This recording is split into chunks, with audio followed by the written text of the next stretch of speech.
While I was having dinner at my son's house, my neighbor called, his voice shaking. "Are you home?" "No," I said, "I'm at my son's for dinner." He whispered, "Then who's inside your house right now?" My son burst out laughing. My own son looked me dead in the eye, that cold, familiar anger burning, and told me I'd regret not giving him money. But I never imagined just how far he'd go to make me pay for saying no. The kitchen door didn't just open, it slammed against the wall with a crack that made my coffee mug jump from my hand. Gary burst in, no knock, no warning, his worn leather jacket scraping the door frame as he stumbled inside. His eyes, bloodshot and frantic, darted around like a cornered animal, and his hands, trembling, fumbled with the zipper of that jacket he'd had for 15 years. "Dad, I need money." The words tumbled out before he even caught his breath. 25,000. Tonight. I set my half-empty mug down, next to the scattered mail on the kitchen table, forcing my weathered hands to stay steady despite the shock.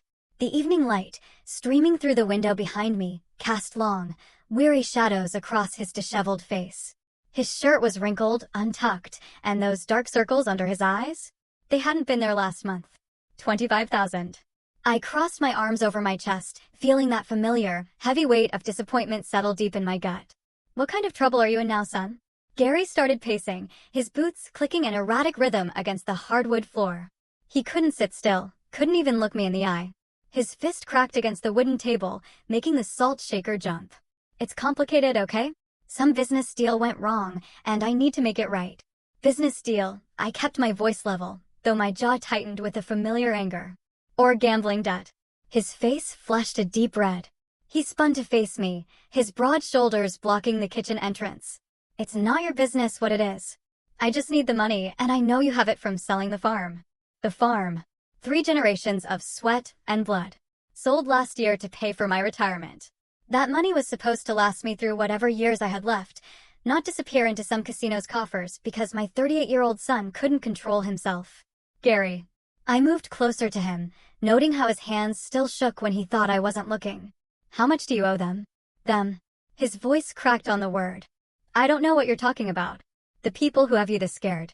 The ones who sent you here at 8 o'clock on a Friday night, looking like you haven't slept in a week." He ran his fingers through his greasy hair, leaving it sticking up at odd angles. "Dad, please. You don't understand. These aren't the kind of people who wait around for payment plans." I'd heard variations of this speech before. Last year, it was 12,000 for a sure thing at the track. The year before, 8,000 for poker debts. Each time, Gary promised it would be the last. He'd learned his lesson. He was done with gambling forever. "No, son." I straightened my shoulders, meeting his gaze directly. "Not this time." His face went white, then red again. "What do you mean, not this time?" "I'm your son." Which is exactly why I'm saying no. I walked to the sink, deliberately turning my back on him. "Every dollar I give you disappears into some slot machine or poker game. I won't enable this anymore." "Enable?" The word exploded from his lips like a curse. "I'm asking my father for help and you call it enabling?" "I call it what it is." I turned around, gripping the edge of the counter. "You're 38 years old, Gary. When are you going to stop running to Daddy every time you make a mess of your life?" He stared at me for a long moment, his chest rising and falling rapidly. Then, something cold crept into his expression. Something I'd never seen before in my son's face. "You'll regret this, old man." His voice was barely above a whisper, but the menace in it made my blood run cold. "You think you're so high and mighty, sitting on all that farm money while your own son is in trouble? Well, maybe it's time someone taught you what real trouble looks like." Before I could respond, he turned and stalked toward the door, his boots heavy against the floor. The screen door banged shut behind him, and through the window, I watched him climb into his battered pickup truck. The engine roared to life with a sound that rattled the kitchen windows. I stood in the doorway, watching his taillights disappear down the gravel road that led back to town. The sudden silence felt oppressive, broken only by the distant hum of cicadas and the settling sounds of the old house around me. I spent the weekend avoiding the kitchen where Friday's confrontation had taken place, keeping myself busy with yard work and small repairs. Every time I walked past that doorway, I could still hear Gary's voice. "You'll regret this, old man." The threat echoed in my mind as I raked leaves and checked the fence line twice, trying not to think about the cold look in my son's eyes. Monday morning found me in my favorite armchair in the living room, nursing a cup of coffee that was growing cold on the side table. The old rotary phone on its wooden stand began ringing at exactly 10:15. Its shrill tone cut through the quiet house like a blade. "Hello, Dad." Gary's voice sounded different, warmer, almost cheerful. The harsh edge from Friday night had been replaced by something that reminded me of the boy he used to be. "Hey, I wanted to call and apologize for the other night. I was way out of line." I paused, raising my eyebrows at no one in particular. In 38 years, Gary had never called to apologize for anything without being prompted. My grip on the phone receiver tightened. "Really? This is unexpected." I know. He laughed, but it sounded forced, like he was reading from a script he'd memorized. "I've been thinking a lot about what you said. And you're absolutely right. I can't keep coming to you every time I mess up. It's not fair to you." I glanced at the family photos on the mantel. Pictures of Gary as a child, back when his biggest worry was whether he'd caught enough fireflies for his jar. Those days felt like a lifetime ago. "We've been through this many times, son. This time will be different. I promise." The enthusiasm in his voice was almost convincing. "Actually, that's why I'm calling. Hetty and I want to have you over for dinner Wednesday night. She's making that pot roast you like, with the little potatoes. We thought it might be nice to spend some time together as a family." Hetty's pot roast was indeed excellent, and I found myself considering the offer despite my better judgment. Maybe his wife's influence was finally starting to show. She'd always been the steadier one in their marriage, the voice of reason when Gary's impulses got the better of him. "Wednesday night," I repeated, reaching for a pen from the drawer in the side table. "What time?"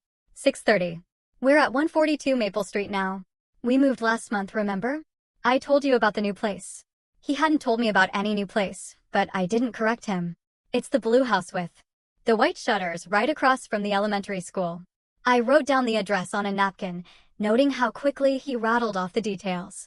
Most people pause when giving directions to their own home, visualizing the route or double-checking house numbers in their mind. Gary spoke like he was reading from a piece of paper. "Hetty's really excited about having you over," he continued. "She keeps talking about how we need to be a real family again. You know how she is about family dinners and traditions." That much was true. Hetty had always been the one to organize holiday gatherings and birthday celebrations, usually over Gary's protests that such things were too much trouble. It was one of the things I genuinely liked about my daughter-in-law. "Well," I said slowly, staring at the address I'd written. "I suppose I could come by." "Great. That's just great, Dad. We'll see you Wednesday at 6:30. And Dad, thanks for giving me another chance. I know I don't deserve it, but I'm grateful." The line went dead before I could respond. I sat there, holding the phone, listening to the dial tone and staring at the napkin in my other hand. Something about the conversation felt rehearsed, like Gary had practiced every word before dialing my number. But then again, maybe that wasn't such a bad thing. Maybe he'd finally realized he needed to put real effort into rebuilding our relationship. Maybe Hetty had convinced him to swallow his pride and make things right. I hung up the phone and looked at the address again. 142 Maple Street. The paper felt light in my fingers, but somehow the weight of the decision pressed down on my chest like a stone. The evening news droned in the background as I picked at my dinner, Gary's invitation weighing on my mind like an anchor. Every few minutes, my eyes drifted to the napkin on the coffee table where I'd written the address. 142 Maple Street. Even after I'd turned off the television and made my rounds through the house, checking locks with more care than usual, those numbers followed me. By 10 o'clock, I found myself lying on my bed, fully dressed except for my shoes, staring at the ceiling fan as it cast shifting shadows across the walls. The digital clock on my nightstand glowed green in the darkness. 10:47, then 11:23, then 11:58.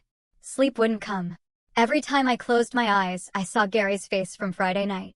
Not the apologetic voice from today's phone call, but the cold stranger who'd threatened me in my kitchen. The son I'd raised would never have looked at me that way. But then again, the son I'd raised wouldn't have needed $25,000 from loan sharks either. I thought about the last time Gary had called me from a casino. 2 in the morning, his words slurred from whatever he'd been drinking. "Dad, I need a ride home. My truck won't start." When I'd arrived, I'd found him stumbling around the parking lot, his wallet empty and his pride nowhere to be found. He'd slept in my passenger seat the entire drive home, snoring like the little boy who used to fall asleep during long car trips to visit his grandmother. The boy who'd spent summer afternoons in my garage, handing me tools and asking endless questions about engines and carburetors. The teenager who'd proudly shown me his first paycheck from the hardware store. The young man who'd promised to make something of himself, to be better than the small-town life he'd inherited. When had that boy disappeared? When had gambling become more important than family, more important than self-respect? I got up and walked to the window, looking down at the street where Gary's truck had peeled out 3 nights ago. The pavement was empty now, lit only by the single streetlight at the corner. Somewhere out there, my son was planning something. I could feel it in my bones, the way I used to sense storms coming across the farmland. But maybe I was wrong. Maybe today's phone call had been genuine. Maybe Hetty really had convinced him to change, to make an effort at rebuilding what we'd lost. She was a good woman, steady and practical in ways that Gary had never learned to be. If anyone could straighten him out, it would be her. I returned to the bed and picked up the framed photo from my nightstand. Gary at age 12, grinning gap-toothed next to the go-kart we'd built together in the garage. His hands were dirty with motor oil, and his eyes sparkled with the pure joy of accomplishment. That boy had believed anything was possible if you worked hard enough for it. Maybe some part of that boy still existed. Maybe Wednesday night's dinner would be the first step toward finding him again. The clock read 12:34 when I finally felt my eyelids growing heavy. I clutched the photo against my chest and let myself drift toward sleep, though an uncomfortable feeling I couldn't quite name continued to gnaw at the edges of my consciousness. Tomorrow would bring whatever it brought. For now, I had to try to trust that my son still existed somewhere inside the desperate man who'd stood in my kitchen demanding money. Sometimes you have to try. Sometimes trust is all a father has left. Tuesday morning found me standing at the kitchen sink with my coffee mug, staring out at the street through the window above the faucet. Sleep had been elusive after Monday night's phone call, my mind cycling between hope and skepticism like a broken record. Gary's voice had sounded so different, so earnest, but 38 years of watching my son had taught me to distinguish between genuine remorse and practiced performance. The unfamiliar truck caught my attention immediately. It sat parked where no vehicle usually belonged, across from Mrs. Henderson's mailbox, positioned with a clear view of my driveway. The morning dew still clung to its windshield, suggesting it had been there overnight. I'd noticed it yesterday evening when I'd stepped out to bring in the garbage cans, but assumed it belonged to someone visiting the neighborhood. Through the driver's side window, I could make out a figure hunched over the steering wheel. The man's fingers drummed nervously against the dashboard, and every few seconds, he'd glance up and down the street as if checking for something or someone. I set my coffee down and walked outside, my boots crunching on the gravel driveway. The morning air was crisp, filled with the sounds of birds and the distant hum of traffic on the highway. As I approached the truck, I could see the man more clearly middle-aged, with thinning hair and the kind of pale complexion that suggested he spent most of his time indoors. Knocking gently on the driver's window, I waited as the man jumped slightly and rolled down the glass. His eyes were bloodshot, and there was a nervous energy about him that reminded me of a rabbit caught in headlights. "Morning," I said, keeping my tone friendly and neighborly. "Everything okay? I noticed you've been parked here since yesterday." "Oh yes, sir. Everything's fine." The man's voice pitched slightly higher than seemed natural, and he avoided direct eye contact. "Just having some engine trouble, waiting for it to cool down before I try starting her up again." I glanced at the truck's Virginia license plates, which struck me as odd for someone having car trouble in a Pennsylvania neighborhood. "Engine trouble? I've got some mechanical experience if you need a hand. Spent 40 years working on everything from farm equipment to pickup trucks." No, that's very kind of you, but I think it's more of an electrical issue. Or maybe the carburetor." He fumbled with his explanation, contradicting himself before the words were fully out of his mouth. "I've got a buddy coming to take a look at it later." The tools visible in the truck bed suggested he might actually know something about automotive repair, but his nervous demeanor told a different story. I could see him gripping the steering wheel tighter as our conversation continued, knuckles white against the worn vinyl. "Well, if you change your mind, I'm right across the street. Name's Wilbur Porter." I gestured toward my house, noting how his eyes followed the movement with intense interest.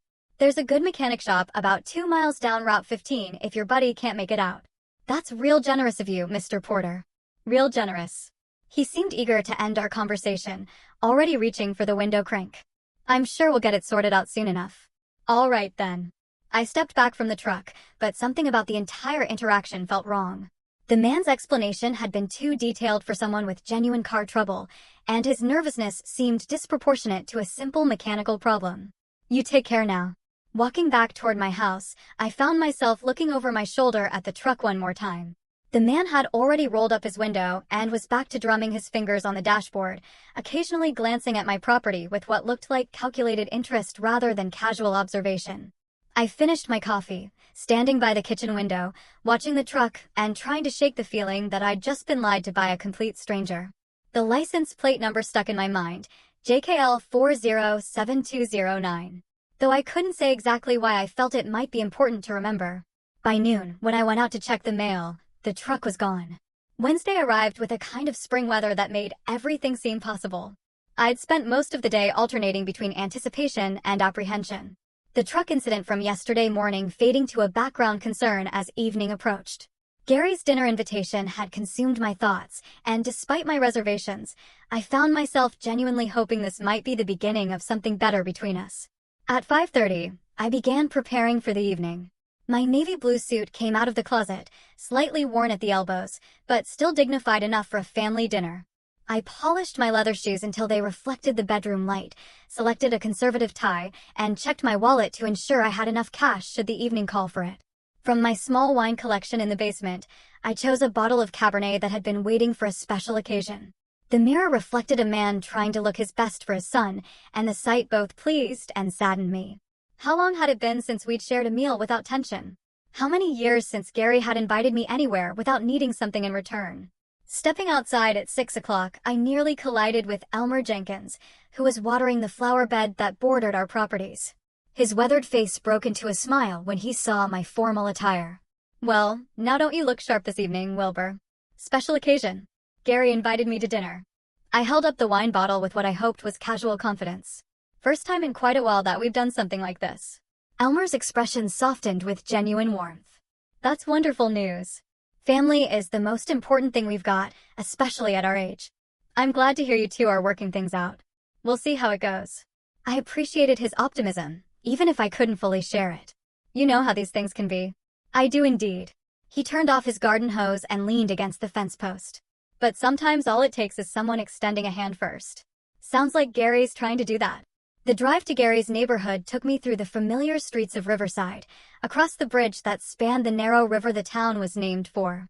I'd driven these roads countless times over the years, but tonight they seemed different somehow, like I was traveling towards something significant rather than simply going from one place to another. Gary's new address led me into a subdivision I rarely visited, where the houses were newer and the lawns more manicured than in my older neighborhood.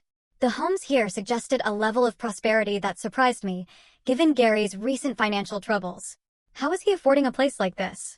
142 Maple Street turned out to be a blue house with white shutters, exactly as Gary had described.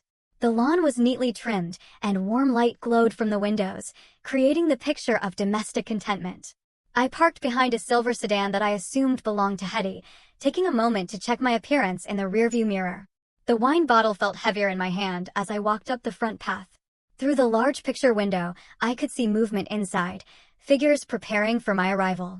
The porch light came on as I approached the door, and I realized Gary must have been watching for me.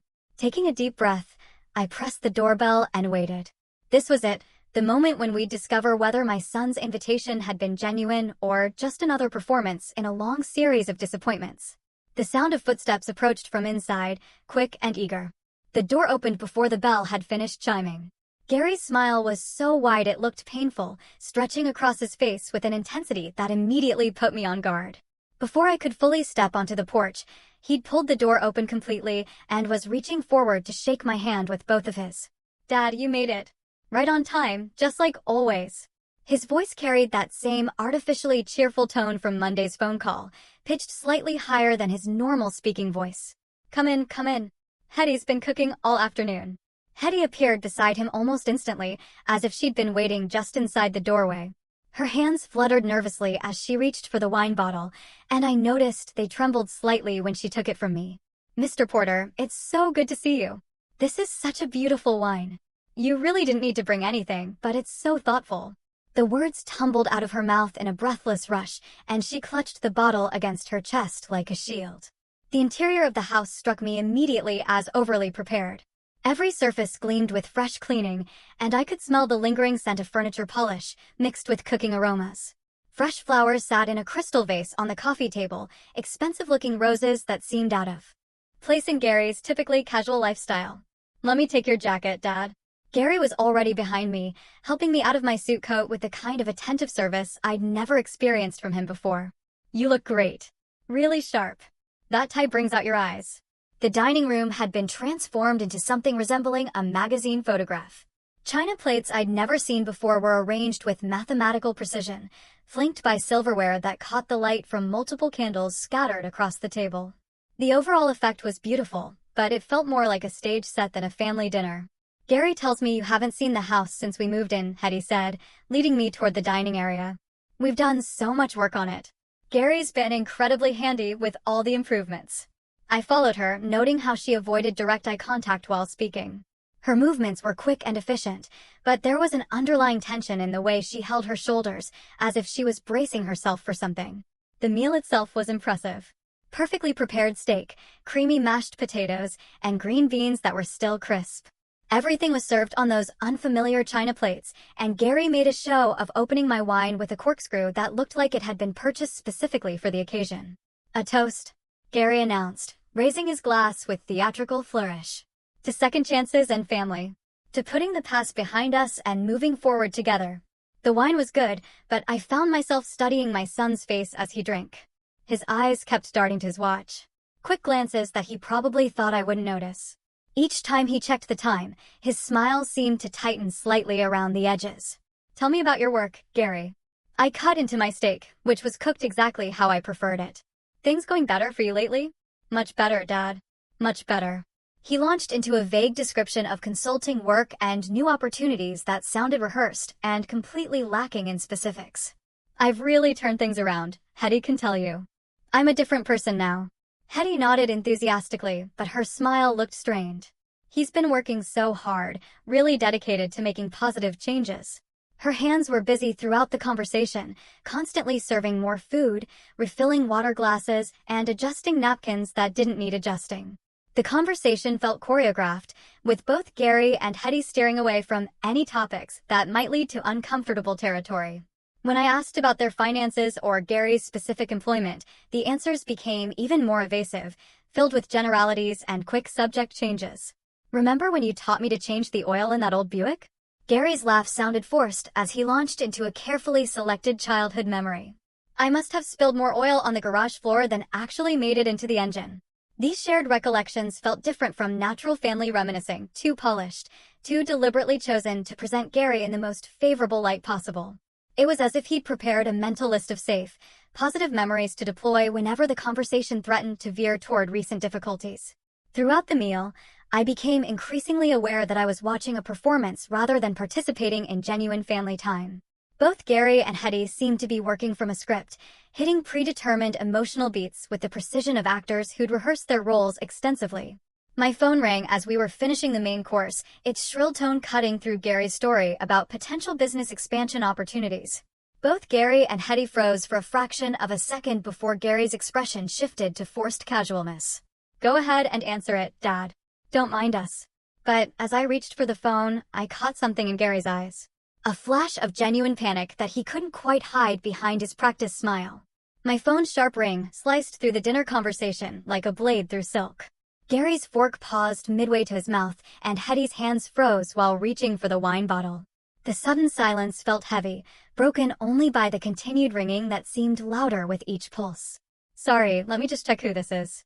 I reached into my jacket pocket, feeling the vibration against my fingers. The caller ID showed Elmer Jenkins, and I felt a small surge of warmth seeing my neighbor's name. Go ahead and answer it, Dad. Don't mind us. Gary's voice carried that same artificial cheerfulness from earlier, but I caught something else underneath, a tightness that hadn't been there moments before. Elmer, what can I do for you? I stepped slightly away from the table, phone pressed to my ear, trying to maintain dinner etiquette while Gary and Hetty watched with expressions that seemed too carefully composed. Wilbur, I hope I'm not interrupting anything important. Elmer's familiar, gravelly voice came through clearly, tinged with concern. I was just wondering, are you home tonight? I thought I saw your car in the driveway earlier, but now I'm not so sure. No, I'm actually at Gary's place for dinner. Why, is everything okay? The words felt strange in my mouth, and I noticed Gary gripping his wineglass tighter, his knuckles turning white. Wilbur, there are lights moving around inside your house. Not normal lights, flashlight beams, like someone searching through rooms. I've been watching for about 10 minutes now. The fork slipped from Gary's fingers, clattering against his plate with a sound that seemed to echo through the suddenly quiet dining room. Hetty's face had gone pale, and she was clutching the wine bottle like an anchor. What do you mean? Lights moving around. My voice sounded distant to my own ears, as if someone else was speaking the words. Are you certain? Dead certain. I was out checking my mailbox when I noticed them. First in your living room, then the kitchen, now they're upstairs. Whoever it is, they're being systematic about it. Should I call the police? The room around me seemed to tilt slightly, and I felt my free hand instinctively reach for my car keys in my pocket. Yes, call the police. I'm coming home right now. Be careful, Wilbur. I don't know if they're still inside or not. I'll keep watching from my window until you get here. I ended the call and looked up to find Gary and Hetty staring at me with expressions that would have been comical under different circumstances.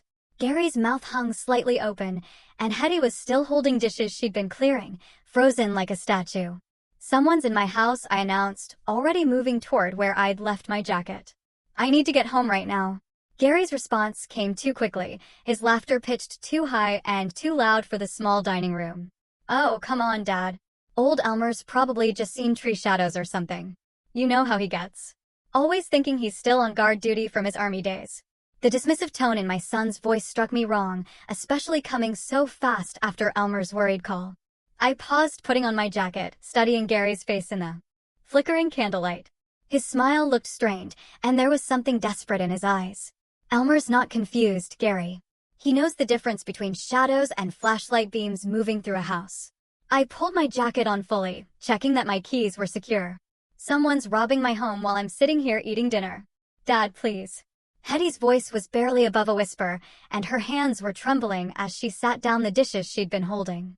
Maybe there's some explanation, but I was already moving toward the front door, my mind racing with thoughts of what might be happening to my belongings, my memories, everything I'd worked for over the years. The timing felt wrong, too convenient. But I pushed that thought aside in favor of getting home to assess the situation. Gary rose from his chair so quickly, it nearly toppled backward. His face shifting from fake concern to something that looked almost like panic. Gary's movement to block my path was swift, but clumsy, his desperation finally breaking through the careful facade he'd maintained all evening. His hands came up in what might have been meant as a casual gesture, but his body language screamed panic. Whoa, hold on there, Dad. You're getting all worked up over nothing. His laughter rang false in the small space, echoing off the walls with an edge of hysteria. Elmer's 72 years old. The man probably can't see his own hand in front of his face at night. I stopped moving toward the door, not because Gary's words made sense, but because something in his tone reminded me of the boy who used to lie about broken windows and missing cookies. The same overeager explanations, the same desperate need to be believed despite obvious evidence to the contrary. Gary, move aside. I kept my voice level, but firm. Elmer's eyesight is fine, and he's not the type to call about shadows. Someone is in my house. Look.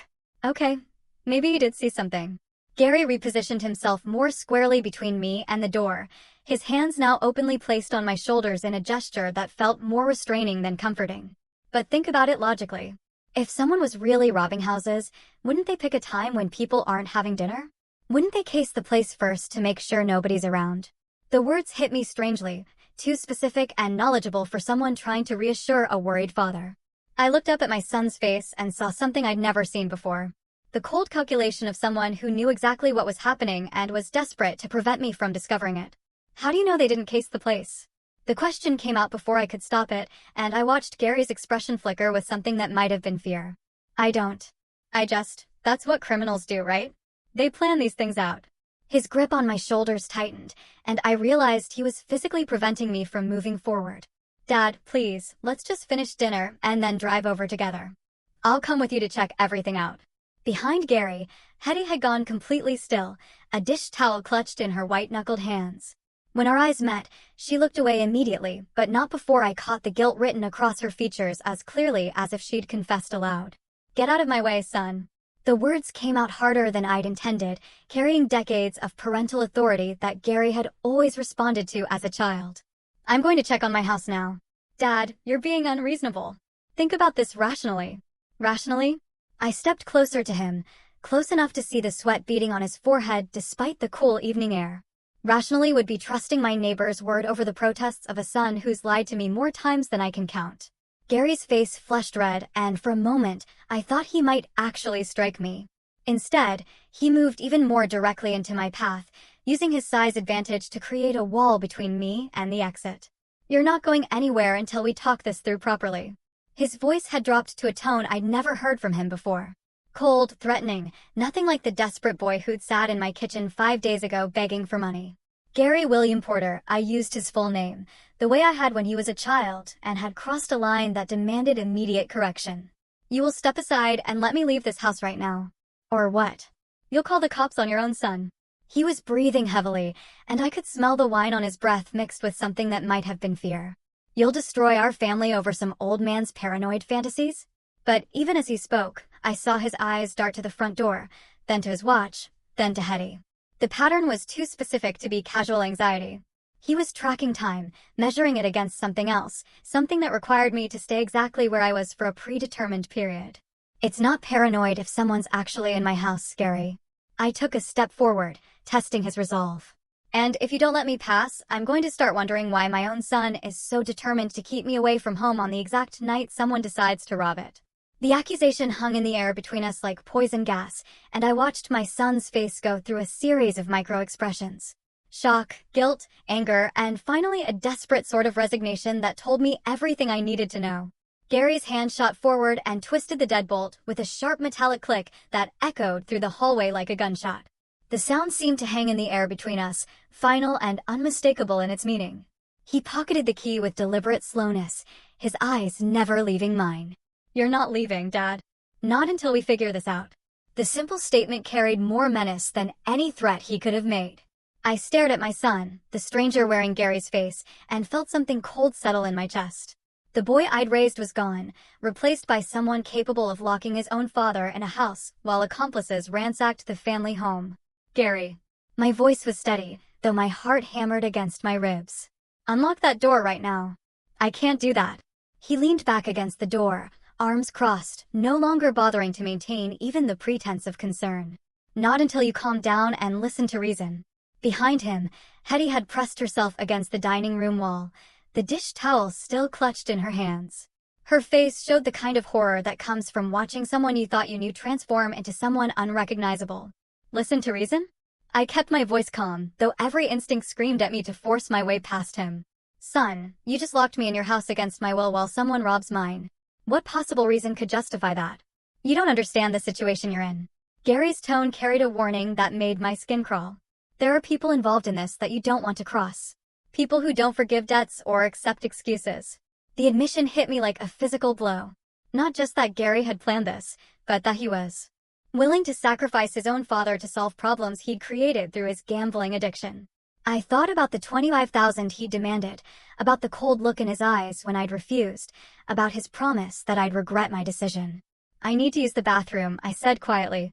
Gary's expression shifted to suspicion, but basic human decency, or perhaps the last remnants of his upbringing, prevented him from refusing outright.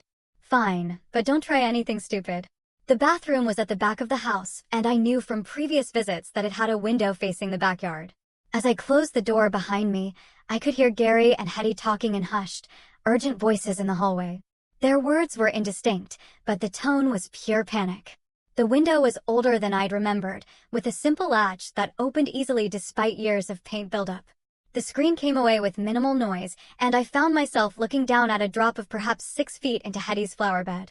Not ideal for a 60-year-old man, but manageable if I was careful. Getting through the window required more flexibility than I'd possessed in years, but desperation provided both motivation and strength.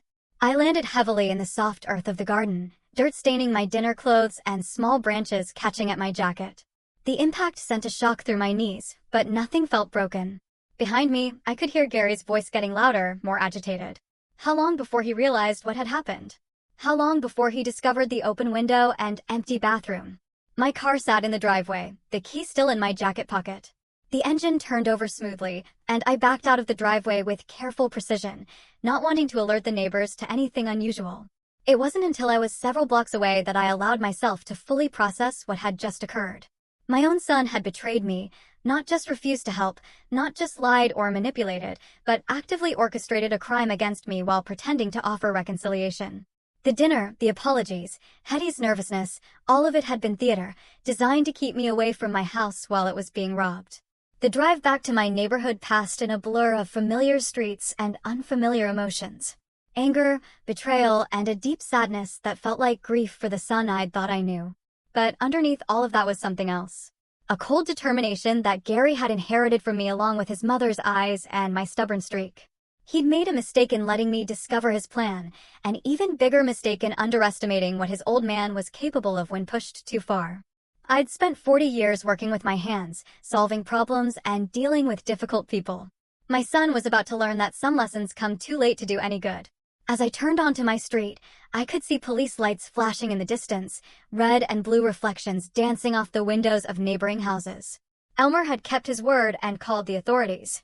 Now I needed to get home and find out exactly what my son and his accomplice had stolen from me. More importantly, I needed to decide what I was going to do about it.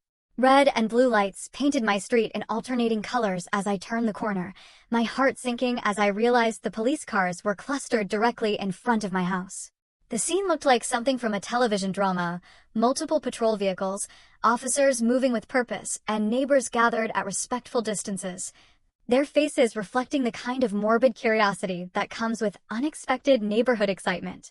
I parked quickly behind the last police car and hurried toward my front door where Officer Ted Miller was coordinating what appeared to be the tail end of an investigation.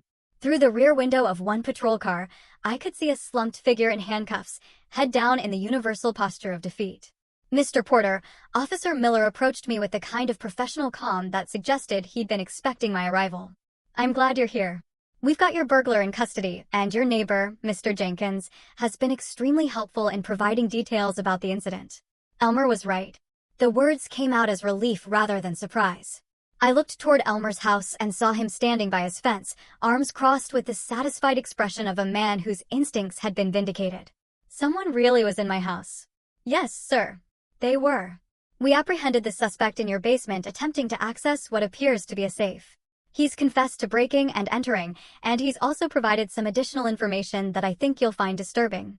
Officer Miller guided me toward the patrol car where the burglar sat hunched in the back seat. Through the window, I could see a thin, pale man in his 40s, the same nervous individual I'd spoken to yesterday morning when he'd been sitting in that truck across from Mrs. Henderson's mailbox. His name is Otis Raines. Ring any bells? I spoke to him yesterday. He claimed to have car trouble. The memory felt surreal now, knowing I'd offered help to someone who was planning to rob me. He seemed nervous, but I thought he was just stressed about his truck.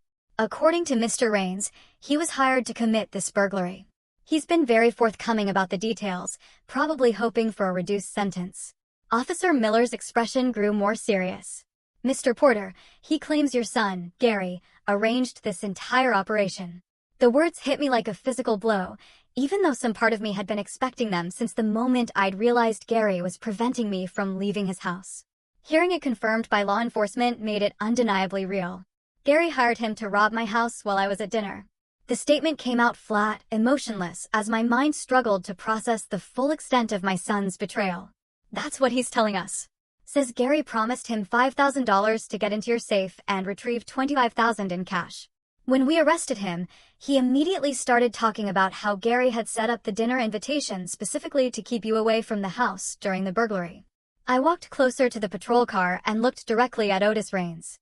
When he finally raised his eyes to meet mine, I saw shame and fear, but no real remorse. This was a man who'd been caught, not one who regretted his actions. "Did you get into the safe?" I asked Officer Miller, though I was still staring at the burglar. "No, sir. Your basement door was locked." And by the time he got it open, Mr. Jenkins had already called us. He fled back upstairs when he heard our sirens, but we had the house surrounded. The safe shows tool marks where he attempted to force it, but it held secure. We walked down to my basement where I could see the evidence of Otis's failed attempt.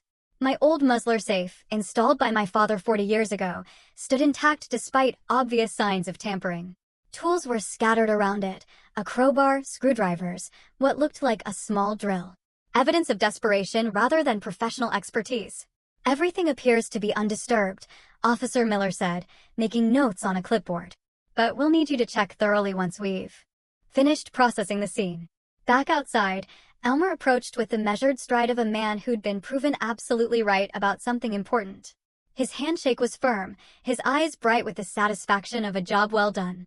"I told you that truck looked suspicious," he said, allowing himself a small smile. "Been watching that Rains character since Tuesday morning. Something about him just didn't sit right, too nervous, too interested in your house specifically. You saved my life savings, Elmer. If you hadn't called when you did," I trailed off, not wanting to think about what $25,000 would have meant to my retirement security.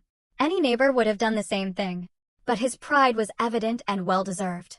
The important thing now is making sure this doesn't happen again, and making sure everyone involved faces appropriate consequences. Officer Miller approached us again, his expression grave. "Mr. Porter, we're heading to your son's house now to place him under arrest. Given Mr. Rains' confession and the evidence we've gathered, we have enough for charges of conspiracy to commit burglary, among other things. I need to ask, do you want to press full charges against your son?"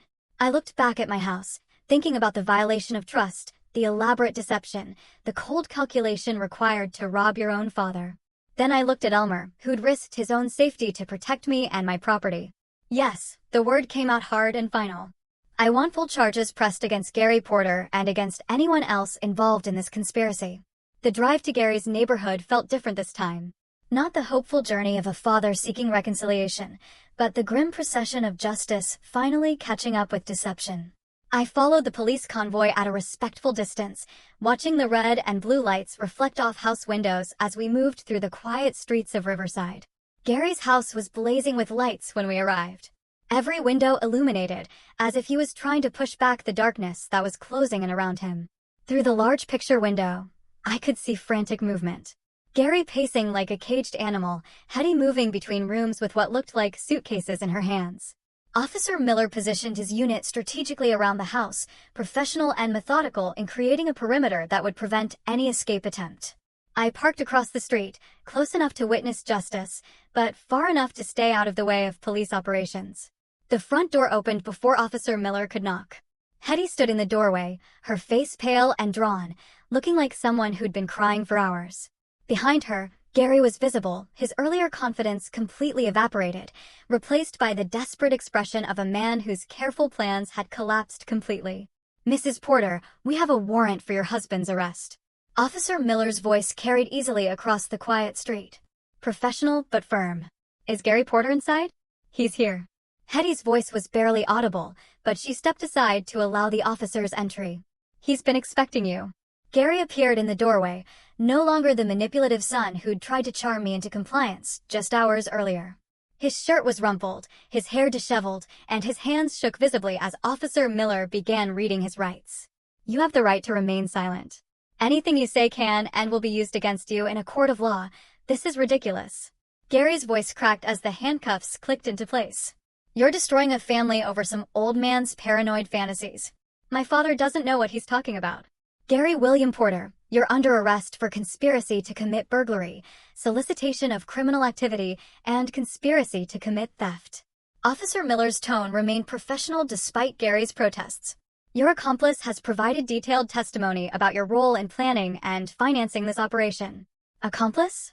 What accomplice? I don't know what you're talking about." But even as Gary denied everything, his eyes darted toward the patrol cars, and I knew he was looking for Otis Rains, hoping against hope that his hired burglar hadn't betrayed him. Hetty stood in the doorway, watching her husband's arrest with an expression that combined horror and resignation. When Gary looked to her for support, she took a deliberate step backward, distancing herself, both physically and emotionally, from the man she'd married. "Hetty, tell them this is crazy. Tell them I was with you all evening. You know I didn't do anything wrong." Gary's voice was rising to a desperate pitch. "I know you locked your father in our house." Her voice was quiet, but clear enough for everyone to hear. "I know you hired someone to rob him while you kept him away from home. I know you planned this whole thing because he wouldn't give you money for your gambling debts." The admission hung in the air like a confession in church. Final and damning. Gary's face went white, then red, then white again as he realized his own wife was refusing to provide him with an alibi. "You don't understand what you're doing." He struggled against the handcuffs as officers guided him toward the patrol car. "There are people involved in this that you can't protect me from. If I can't pay them back, they'll Then you should have thought of that before you tried to steal from your own father. Hetty interrupted, her voice gaining strength. Before you turned our marriage into part of your criminal schemes. As Gary was placed in the back of the patrol car, I could see him through the window, still talking desperately to anyone who would listen, still trying to manipulate his way out of consequences he brought entirely upon himself. But the door closed on his protests and suddenly the street was quiet again, except for the radio chatter of police communications. Officer Miller approached my car as the convoy prepared to leave. We'll need you to come to the station tomorrow to finalize your statement, Mr. Porter, but the case is solid. Between Mr. Rain's confession and Mrs. Porter's, I nodded, watching the patrol car containing Gary disappear around the corner. 38 years of fatherhood, and it had come to this. My son handcuffed in the back of a police car, facing prison time for trying to rob his own father. The neighborhood slowly returned to normal as the police cars departed, porch lights dimming and curtains falling back into place. But for the Porter family, nothing would ever be normal again. 2 days had passed since the arrests, and Friday afternoon found me sitting on my front porch with Elmer, sharing a quiet beer and watching the neighborhood settle into its weekend rhythm. The media attention had faded, the police tape had been removed, and life in Riverside was returning to its comfortable predictability. Court called this morning, I told Elmer, taking a sip from my can and enjoying the simple pleasure of peaceful conversation. Gary got 5 years probation, full restitution, and 500 hours of community service. Judge said the family nature of the crime was an aggravating factor, not a mitigating one. Elmer nodded approvingly. Sounds about right. What about the other fellow? Rains? 2 years in county prison. Judge wasn't as lenient with him being a repeat offender and all. I looked across the street where the empty space in front of Mrs. Henderson's house reminded me of where this whole drama had started. Funny thing is, I almost feel sorry for Gary. Almost. Almost counts for something, I suppose. Elmer set down his beer and leaned back in his chair. Shows you're still his father, even after everything that happened. The conversation lapsed into comfortable silence, the kind that only comes between friends who've been through something significant together. Elmer had become more than just a neighbor over the past few days. He'd proven himself to be the kind of person you want living next door when trouble comes calling. I keep thinking about that Tuesday morning, Elmer said eventually. Something about that truck just bothered me, you know? Couldn't put my finger on it at first, but it was like watching someone case a house in broad daylight. Your instincts were spot on. If you hadn't been paying attention, if you hadn't called when you did, I shook my head, not wanting to dwell on what might have happened. Those savings represent 40 years of work, Elmer. My entire retirement fund was in that safe. Well, it's still there, and that's what matters. He gestured toward my house with obvious satisfaction. And now you know your home security is solid. That old safe of your father's proved its worth. I'd spent the previous day upgrading my security system, installing motion sensors, and improving the locks on my doors and windows, not out of paranoia, but out of practical acknowledgement that trust, once broken, needed to be rebuilt gradually and with appropriate precautions. Heard from Hetty yesterday, I mentioned, knowing Elmer would be interested in the aftermath. She's filing for divorce. Said she can't be married to someone who'd victimized his own family for gambling money. Smart woman. She seemed like she was caught in the middle of something she never signed up for. Elmer's tone was sympathetic. Any word on whether Gary's getting help for his gambling problem? Court-mandated counseling as part of his probation. Whether it takes or not. I shrugged, trying to balance hope with realism. I suppose that's up to him now. I can't fix him, and I can't keep enabling him by bailing him out of trouble. The afternoon sun was warm on my face, and for the first time in days, I felt truly relaxed. The crisis was over.